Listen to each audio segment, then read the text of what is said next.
يسألونك عن الساعة أيان مرساها فيم أنت من ذكراها إلى ربك منتهاها إنما أنت منذر من يخشاها كأنهم يوم يرونها لم يلبثوا إلا عشية أو ضحاها. السلام علیکم ورحمۃ اللہ وبرکاتہ. اعوذ باللہ من الشیطان الرجیم. بسم اللہ الرحمن الرحیم. یسألونک عن الساعة ایان مرساها فیم انت من ذکراها الی ربک منتہاها انما انت منذر من یخشاها كأنهم يوم يرونها لم يلبثوا إلا عشية أو ضحاها. یسألونک پوچھتے ہیں آپ سے، ان بابت یا بارے میں، ساعتی قیامت کے، ایانا کب، مرساہا ٹھہرنا اس کا یا وقوع پذیر ہونا، فیما کس فکر میں ہے، انتا تو، من سے، ذکراہا ذکر اس کے، الا طرف، ربی کا پروردگار تیرے، منتہاہا انتہا یا پہنچنا اس کا، اس کی، انما بے شک اس کے سوا کچھ نہیں کہ، انتا آپ، منذرو ڈرانے والے ہیں، من اس کو جو، یخشاہا ڈر رکھتا ہے اس سے، کأنہم ایسا لگے گا یا گویا کہ وہ، یوما جس دن، یرونہا وہ دیکھیں گے اس کو، لم نہیں، یلبثو وہ ٹھہرے، الا مگر، عشیۃً ایک شام، او یا ضحاہا ایک صبح اس کی. اے پیغمبر صلی اللہ علیہ وسلم، لوگ آپ سے قیامت کے بارے میں پوچھتے ہیں کہ اس کا وقوع کب ہوگا، یعنی کب آئے گی، سو تم اس کے ذکر سے کس فکر میں ہو. اس کا منتہا یعنی وقوع پذیر ہونے کا وقت تمہارے پروردگار ہی کو معلوم ہے. جو شخص اس سے ڈر رکھتا ہے تو تم اسی کو ڈر سنانے والے ہو. جب وہ اس کو دیکھیں گے تو ایسا خیال کریں گے کہ گویا دنیا میں صرف ایک شام یا صبح رہے تھے. نحمدہ ونصلی علی رسولہ الکریم. رب اشرح لی صدری ویسر لی امری واحلل عقدۃ من لسانی یفقہوا قولی. اللہم ارنا الحق حقا وارزقنا اتباعہ وارنا الباطل باطلا وارزقنا اجتنابہ، آمین یا رب العالمین. اب الحمدللہ ہم اس سورت کے آخر تک پہنچ گئے ہیں اور یہ آخری آیات ہیں. اب اس میں اللہ تعالیٰ نے جو ہمیں بتایا ہے، ہم دیکھتے ہیں کہ پچھلی دفعہ جو جنت اور جہنم میں جانے والوں کا ذکر تھا کچھ. اب یہاں پر جو اللہ کے نبی صلی اللہ علیہ وسلم سے بار بار کفار مکہ سوال کر رہے تھے اور پوچھ رہے تھے کہ یہ قیامت کب آئے گی، جس کے بارے میں آپ کہتے ہیں تو یہ آئے گی کب. اور ہم سورہ نبا میں بھی اس کو ڈیٹیل سے پڑھ چکے ہیں. تو بار بار وہ آ کر سوال کرتے تھے اور اس سے مقصد ان کا کیا تھا، کوئی تیاری کرنا نہیں تھا کہ وہ اب اس کی تیاری کریں گے کہ ہمیں اللہ کے حضور جانا ہے اور ہم قیامت قائم ہونے والی ہے، بلکہ وہ یہ بار بار جو سوال کر رہے تھے تو مذاق کے طور پر کہ آپ جو کہتے رہتے ہیں کہ قیامت آنے والی ہے اور حساب کتاب ہوگا، تو یہ جو ہے یہ کب آئے گی. تو اس طریقے سے یہاں پر جو اللہ تعالیٰ نے ہمیں بتایا کہ وہ پوچھتے ہیں کہ قیامت کے بارے میں تو اس کا وقوع کب ہوگا، کب آئے گی، کب واقع ہوگی. تو یہ ان کا تیاری کے لیے نہیں تھا کہ وہ اس کی تیاری شروع کر دیں گے، بلکہ مذاق اڑانے کے لیے تھا اور آپ صلی اللہ علیہ وسلم سے حجت بازی کرنے کے لیے تھا. پھر اللہ تعالیٰ فرما رہے ہیں سو تم اس کے ذکر سے کس فکر میں ہو. یعنی آپ صلی اللہ علیہ وسلم جو ہیں تاریخ بتانے نہیں آئے ہیں، تو آپ سے اس کا کیا واسطہ. یعنی یقینی علم اللہ کے پاس ہے، اللہ تعالیٰ جانتا ہے، آپ کو بھی اس کا یقینی علم نہیں ہے، تو پھر آپ بیان کیسے کر سکتے ہیں. آپ سے اس کا تاریخ کا کیا واسطہ، یعنی آپ کو کیا پتہ، آپ کو تو علم ہی نہیں دیا گیا. جیسے کہ وہ حدیث احسان میں، حدیث اس کو جبرائیل بھی کہا جاتا ہے اور حدیث احسان بھی کہا جاتا ہے.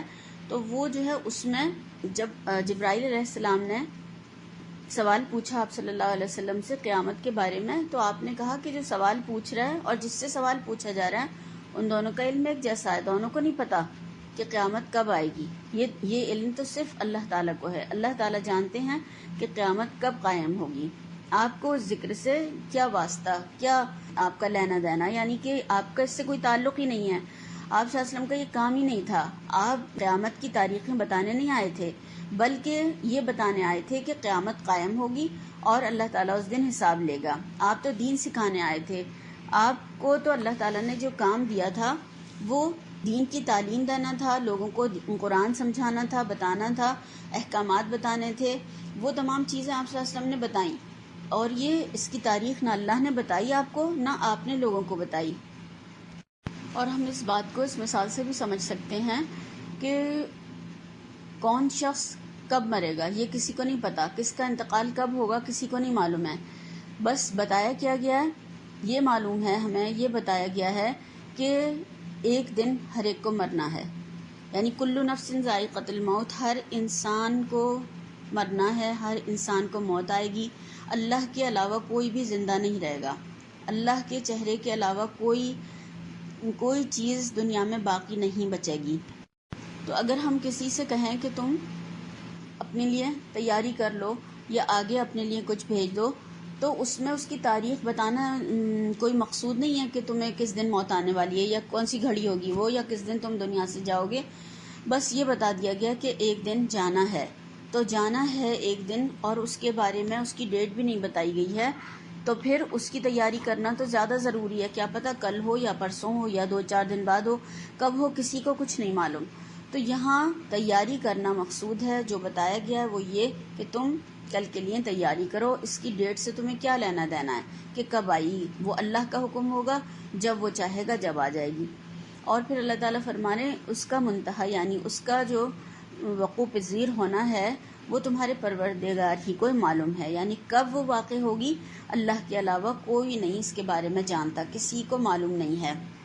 مگر اللہ تعالیٰ یہاں پر ہمیں بتا رہے ہیں کہ جب وہ سامنے آئے گی تو کیا ہوگا، اور اللہ کو معلوم ہے، اس کا علم اللہ کے پاس ہے. مگر جب وہ سامنے آئے گی، جو شخص اس سے ڈر رکھتا ہے تو تم اسی کو ڈر سنانے والے ہو. یعنی جو آپ صلی اللہ علیہ وسلم کی بتائی ہوئی باتوں کو مان لے گا اور اپنے عملوں کو درست کر لے گا، وہ اللہ کا تقوی اختیار کرے گا، تو پھر جو ہے اس کو یہ فائدہ دے گی چیز.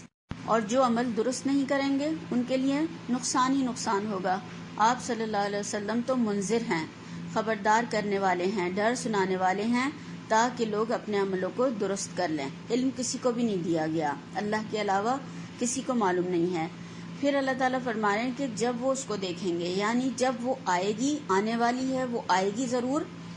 اور جو جھٹلانے والے ہیں جب اس کو دیکھیں گے تو ایسا لگے گا، ایسا خیال کریں گے کہ گویا دنیا میں صرف ایک شام یا صبح رہے تھے. یعنی اللہ تعالیٰ نے بتایا کہ ابھی تو جھٹلا رہے ہیں، ابھی تو انکار کر رہے ہیں، ابھی تو منع کر رہے ہیں اور ابھی تو مذاق اڑا رہے ہیں. مگر جب وہ آئے گی تو کیسا لگے گا، کیا ہوگا. اللہ تعالیٰ نے یہاں پر فرمایا عشیہ، ایک شام. اور عشیہ کہتے ہیں زوال سے لے کر غروب آفتاب تک کا وقت، اور ضحیٰ کہتے ہیں طلوع شمس سے دوپہر تک. تو یہ یعنی دونوں وقتوں میں کتنی دیر ہے، دن کا آدھا حصہ، دن کا تھوڑا حصہ، یعنی چند گھنٹے. تو زندگی جو ہے انسان کو کیسی لگے گی، کیسا معلوم ہوگا، بس ایک پہر کی زندگی تھی. یعنی اتنی بڑی جو دنیا میں آج دیکھیں کہ ویسے ہی دنیا میں اگر ایوریج لائف دیکھیں تو ویسے ہی کم ہے، 40 50 60 70، بہت کم لوگ ہوتے ہیں جو 80 اور 90 سال بھی جی جاتے ہیں. تو یہاں پر وہ دنیا کی جو زندگی ہے یہ 50 60 سالہ 70 سالہ، تو یہ کیسی لگے گی کہ ایک پہر تھا. یعنی اتنی جلدی، ویسے ہی آپ دیکھیں کہ اور آج تو وقت اور زیادہ تیزی سے گزر رہا ہے. تو جو ہمیں کرنے کے کام ہیں وہ کتنی جلدی کرنے کی ضرورت ہے کہ کل پتہ نہیں کب زندگی ختم ہو جائے اور ہمیں اللہ کے حضور حاضر ہونا ہو. اور جس کا انتقال ہو گیا سمجھو اس کی قیامت شروع ہو گئی. اب وہ پھر جب قیامت قائم ہوگی جب ہی اٹھے گا، وہ دوبارہ تو اٹھ نہیں سکتا بیچ میں. اور کافر جب جہنم کا عذاب دیکھیں گے تو دنیا کا عیش آرام جو انہوں نے دنیا میں، جو یہاں پر اللہ تعالیٰ نے کہا کہ آثر الحیات الدنیا، کہ انہوں نے اپنے آپ کو دنیا میں گم کر رکھا تھا. دنیا ان کی پسندیدہ چیز تھی، دنیا میں ہی وہ لگے ہوئے تھے، دنیا کو ہی انہوں نے ترجیح دی ہوئی تھی، دنیا کو ہی مقدم سمجھا ہوا تھا. تو وہ ایسا لگے گا کہ دن کا ایک پہر وہ دنیا میں رہ کر آئے ہیں. ایک دن یا کچھ حصہ، تھوڑا سا حصہ، یعنی اتنی چھوٹی، اتنی مختصر، اتنی تھوڑی زندگی ہوگی اور اتنی کم لگے گی. اصحاب کہف کے بارے میں جب ہم پڑھتے ہیں سورہ کہف میں تو 300 سال وہ سوئے رہے، اور جب وہ اٹھے ہیں تو ان کو کیسا لگا کہ ہم تھوڑی ہی دیر ڈرائیں، دن کا کچھ حصہ. اور گویا کہ ہم دیکھیں کہ مرنے کے بعد جو ہے وقت کا اندازہ نہیں ہوتا. جو انسان ختم ہو گیا، وہ قیامت قائم ہو گئی، اب وہ جو ہے قیامت کے دن اٹھے گا تو وہ جو ہے ٹائم ختم ہو جاتا ہے، وہ ٹائم اس کے لیے بالکل ہی بے معنی ہو جاتا ہے. اور کتنا وقت گزرا کسی کو کچھ نہیں پتا. اگر زندگی کے حالات بیان کرنے کے لیے انسان سے کہا جائے کہ اگر ہم کہیں کسی سے کہ تم اپنی زندگی کے بارے میں ذرا بتاؤ کیا کیا کیا تم نے، اب دیکھیں کہ وہ جب اپنی زندگی کے بارے میں بتائے گا تو کتنا ٹائم لگے گا. اگر اس کی زندگی 60 سال ہے، 50 سال ہے، 40 سال ہے، 70 سال ہے، وہ بھی اگر زیادہ سے زیادہ ڈیٹیل بیان کرنے والا ہوگا تو کتنے گھنٹے لگائے گا. صبح سے لے کے دوپہر تک وہ اپنی پوری زندگی کی باتیں بتا دے گا، اور جتنی بھی اسے یاد ہوں گی، یا پھر دوپہر سے لے کے شام تک تو 4، 5، 6 گھنٹے. تو یہ 60 اور 70 سالہ زندگی جو ہے انسان کو چند گھنٹے لگے گی.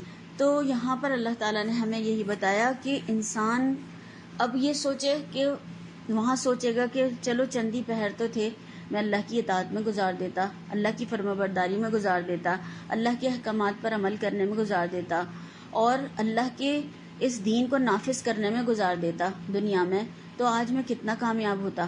تو پھر وہ حسرت کرے گا وہاں پر. تو یہاں پر یہ اللہ تعالیٰ نے ہمیں اس سے پہلے الحمدللہ رب العالمین کہ اس نے ہمیں بتا دیا، اس نے ہمیں وقت بھی دیا، زندگی بھی ہے، مہلت بھی ہے، ابھی ہمارے پاس مہلت عمل باقی ہے، ابھی ہماری زندگی باقی ہے، ابھی ہم بہت کچھ کر سکتے ہیں. جب یہ وقت ختم ہو جائے گا تو پھر انسان حسرت کرے گا، پھر کچھ فائدہ نہیں ہوگا اس کو کہ وہ سوچے کہ میں کاش کچھ کر لیتا دنیا میں. تو اللہ نے ابھی ہمیں موقع دیا ہے، تو انشاءاللہ تعالی اللہ تعالی ہمیں اس پر عمل کرنے والا بنائے، بہترین توفیق دے کہ ہم اپنا وقت، اپنی صلاحیتیں، اپنی تمام قوتیں اور طاقتیں اس دین کو نافذ کرنے میں لگائیں، لوگوں تک اس قرآن کو پہنچانے میں لگائیں، اور اپنی اور دوسروں کی اصلاح کے کام پر لگ جائیں. تو اللہ تعالیٰ دیکھیں گے کہ انشاءاللہ تعالی ہمارے لیے آسانیاں پیدا فرمائے گا، اور ہمارے لیے اللہ تعالیٰ بہت ہی زیادہ آسانیاں کرے گا اور ہمیں تنہا نہیں چھوڑے گا. تو اللہ تعالیٰ سے ہم دعا کرتے ہیں کہ اللہ تعالیٰ ہمیں اس کو سمجھنے والا، پڑھنے والا اور عمل کرنے والا اور دوسروں تک پہنچانے والا بنائے. اور اس میں جو ہمیں بتایا کہ ہمارے کرنے کے جو کام ہیں وہ کیا ہیں، نمبر 1 تزکیہ کرنا ہے، نمبر 2 دعوت اللہ کو تمام لوگوں تک پہنچانا ہے، نمبر 3 اللہ کا تقوی اختیار کرنا ہے، اور نمبر 4 اپنے نفس کو بری خواہشات سے روکنا ہے. تو انشاءاللہ تعالی اس کے کچھ تدبر اور عملی کاموں میں اس کو تھوڑا سا اور ڈیٹیل سے دیکھیں گے. سبحانک اللہم و بحمدک نشہد ان لا الہ الا انت نستغفرک و نتوب الیک. السلام علیکم ورحمۃ اللہ وبرکاتہ.